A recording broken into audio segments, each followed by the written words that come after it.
Mr. Anis Aklimandos, Mr. Hisham Fahmi, distinguished members and guests of AmCham. Thank you for inviting me to address you and to address this impressive gathering today, and for giving me the opportunity to meet so many old friends and acquaintances, as well as exchange views with new ones about where Egypt is now and where it's heading and where it needs to go.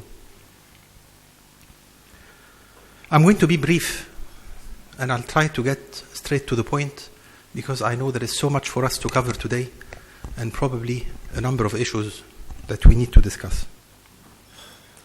But let me start by qualifying how I see where we are now by saying that by the end of June 2013, Egypt had effectively reached a state of breakdown, politically, constitutionally, economically, and socially. This is a summary of what had gone on for 1 year before. We've all been through this time together, and I don't need to remind you of how difficult it had been, especially in the 6 months before June, and the extent to which the overwhelming majority of Egyptians had realized that this is a state of breakdown that needed to change. And hence, on June 30th, that overwhelming majority of Egyptians came out in defiance in order to put an end to this breakdown. And today we need to maintain that unity in order to bring Egypt to a path of democracy and economic prosperity, as well as justice. Based on this, I'd like to discuss with you briefly both the political as well as the economic roadmap from my standpoint. The political roadmap, as you know, was announced early in July, and so far we have, as a country, not as a government only, but as a country, we have managed to go through that roadmap with difficulty perhaps, with a lot of debate, discussion, but it is actually being applied at the end the way it was designed to be. A government was appointed, governors were appointed, a lot of the positions taken by senior government officials were filled that were empty or were changed with more competent people. And more importantly, the Constitutional Committee began its work earnestly, first with the Committee of 10 that drew up the legal proposals, and then with the Committee of 50, which hopefully is soon to complete its work.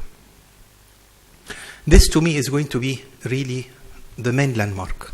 It's true that the roadmap includes other key and important issues, parliamentary elections, presidential elections, and so on, but I think that once we are done with the referendum, then this will have delivered to the Egyptian people not only the first, but the most important and crucial step in that process. And more importantly, it would have brought Egyptians back to the ballot box in order to re-establish a new legitimacy for the time to come.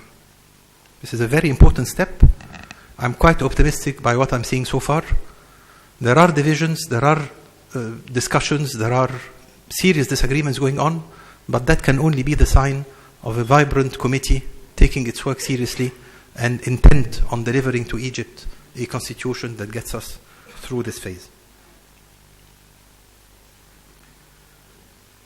In going through that roadmap, it is extremely important that we do not lose sight of what is it that we're trying to do. We all went out on June 30th to protest against a regime that had basically used the ladder of democracy in order to get to power, and then, not only forbade other people from using that ladder, but actually took the ladder along, to prevent anyone else from climbing it. We need to be determined not only on concluding the transitional period, but also in ensuring that what we reach at the end is a functioning democracy. Why is this? Because we all want Egypt to be safe, to be sound, to be prosperous, but also to be part of the 21st century and to be part of the new and modern world.